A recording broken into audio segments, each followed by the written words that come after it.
नमस्कार, मैं हूं जोनी कुमार और आप देख रहे हैं मेरे साथ सीडी तेलगा। इस वक्त की सबसे बड़ी अपडेट और अहम जानकारी आपको बताने जा रहे हैं कि भिवानी शहर का जो तोशाम कस्बा है वहां पर जो गांव है, जो काफी गांव है वो जलमग्न हो चुके हैं। तो जिसके चलते कामरेड ओम प्रकाश कल वहां पर पहुंचे और उन्होंने विभिन्न गाँव का दौरा किया।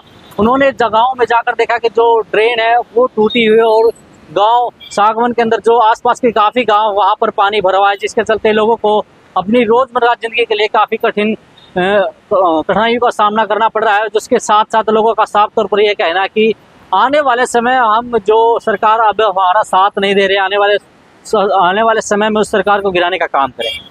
आज हम अखिल भारतीय किसान सभा की टीम यहाँ सागवन गांव का ये जो जल भराव और बाढ़ की स्थिति बनी हुई है इसका अवलोकन करने आए हैं। इसमें हमारे जिला प्रधान रामफल देसवाल जी, ब्लॉक प्रधान करण सिंह जनावास, सचिव हैं सांगवान साहब रणधीर जी और गांव के हमारे कप्तान साहब खड़े हैं, जगत सिंह जी, उजाला राम जी, राउत साहब। अब हम शमशान घाट पे हैं गांव के। यहाँ पूरा शमशान घाट, ये जो भिवानी घग्गर ट्रेन है ये टूट के इधर गांव में आ गया। पानी इसका बहुत ज़्यादा पानी आया हुआ है, पूरा शमशान घाट पानी का भरा हुआ है। यहाँ पंचायत घर है, आंगनबाड़ी केंद्र है और अखाड़ा है और उसके बाद सीनियर सेकेंडरी स्कूल है। ये तमाम जो है पानी के भरे हुए हैं। यहाँ तक स्थिति है कि कोई अप्रिय दुर्भाग्यपूर्ण को घटना हो जाए तो हम उसका जो है दाह संस्कार भी नहीं कर पाए, ऐसी स्थिति गांव में बनी हुई है। और ये वजह क्या है कि ये जो भिवानी घग्गर ड्रेन है, प्रशासन ने समय रहते ना तो इसकी कैपेसिटी बढ़ाई ना इसके किनारे मजबूत किए और दांग की तरफ से ये तोड़ दी जाती है और पूरे गांव में ये पानी आया हुआ है। 3-3.5 हजार एकड़ जमीन है यहाँ, जो 2,500 एकड़ में पानी खड़ा हुआ है और 3-3, 4-4 फुट पानी खड़ा हुआ है। बहुत बुरी हालत है, पशुओं के लिए चारा नहीं है, पीने के लिए पानी नहीं है और टैंकरों से पानी आ रहा है। हमारा जो वाटर वर्क्स है वो भी पूरा जलमग्न हो गया है, पूरी तरह से तालाब, वाटर वर्क, स्कूल, शमशान घाट ये सब एक लेवल हो गया है इनका। तो ये बुरी हालत है, ये प्रशासन की, सरकार की लापरवाही की वजह से हुआ है। बहुत बड़ा किसानों के प्रति ये धोखा किया गया है। समय रहते इसका अवलोकन नहीं किया गया, ध्यान नहीं लगाया। अगर समय रहते उसको, क्योंकि कई प्रशासन ने मीटिंगें की थी, हमारे पहले जो डीसी साहब थे रोजाना अफसरों को लेके, इरिगेशन, पब्लिक हेल्थ के अफसरों को लेके बैठते थे कि हम जो है शेम की और जल भराव की समस्या का निराकरण करने के लिए बैठकें कर रहे हैं। अब वो क्या किया क्या नहीं किया, उस बजट का क्या किया, किसी को कोई पता नहीं है। अभी भी ये प्रक्रिया बहुत धीमी है पानी निकालने की और ये फसल पूरी तरह बर्बाद होगी। खरीफ फसल जिसमें बाजरा है, कपास है, धान है, दूसरी सब्जियां हैं, ये पूरी तरह से बर्बाद होगी। और ये पानी नहीं निकला तो रबी फसल भी बर्बाद होगी। या मकानों में पानी आया हुआ है। ये शमशान घाट के गांव के बीच में जो मकान है, इनके नीचे को पानी जो है मकान में प्रवेश कर गया है। ये सारे मकान जो है पूरी तरह से क्षतिग्रस्त हो गए हैं। तो इसलिए हम शुरू से ये मांग करते आ रहे हैं कि पानी निकालने की प्रक्रिया तेज करो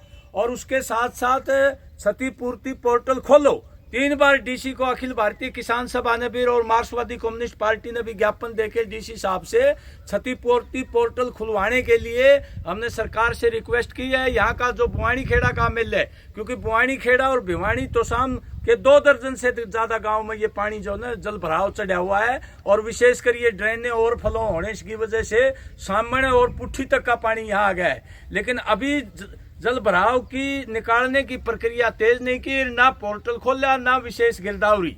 हमारी मांग है जब तक ये नहीं होगा किसानों की भरपाई नहीं हो सकती, क्योंकि खरीफ फसल नष्ट होगी, रबी की बुआई नहीं होगी तो कम से कम 1 लाख रुपए प्रति एकड़ किसान को मुआवजा मिलेगा, तभी उसकी कोई भरपाई हो पाएगी, नहीं तो भरपाई नहीं हो पाएगी।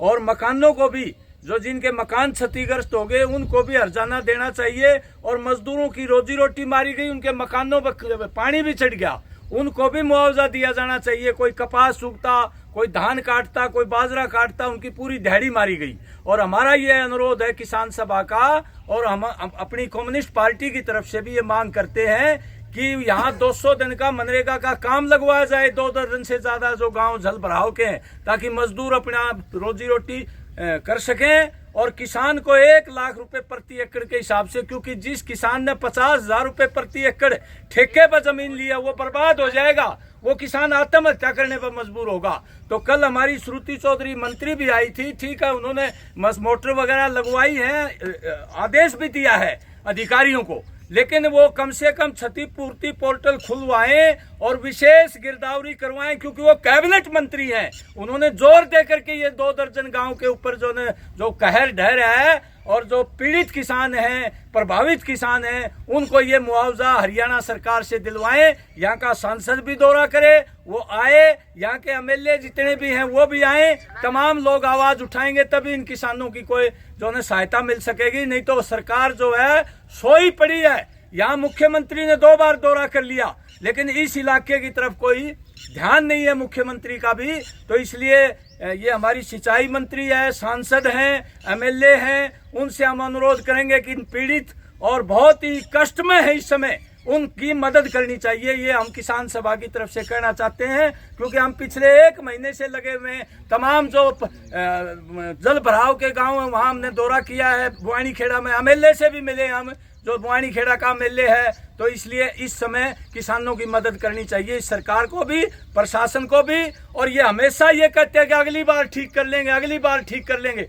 4-5 साल पहले भी यहाँ ये ड्रेन टूटी थी, इस गांव में पानी भर गया था, लेकिन हर बार वही रगड़ा रहता है कि आगे प्लान बनाएंगे, कोई योजना बनाएंगे, बनाते कुछ नहीं है। ना राजनीतिक नेतृत्व ये जो जिला प्रशासन के साथ बैठ के कोई योजना बनाता है। ये तो एक तरह से अंधेर नगरी चौपट राजा वाला हाल हो रहा है। तो इसलिए हम यही कहना चाहते हैं कि सुध ले प्रशासन और सरकार, और इन पीड़ित किसान मजदूरों की मदद करे, और ये कर्जा जो है उस पर स्थगित किया जाए, ब्याज इन किसानों का माफ किया जाए, और चारे की व्यवस्था की जाए। चारा भी पशुओं के लिए नहीं है, सारा जो गांव की खेतों की सब जमीन जलमग्न हो रही है, पशुओं के लिए चारा जुटाना भी बहुत मुश्किल है। ये हम कहना चाहते हैं, चारे की व्यवस्था भी की जाए।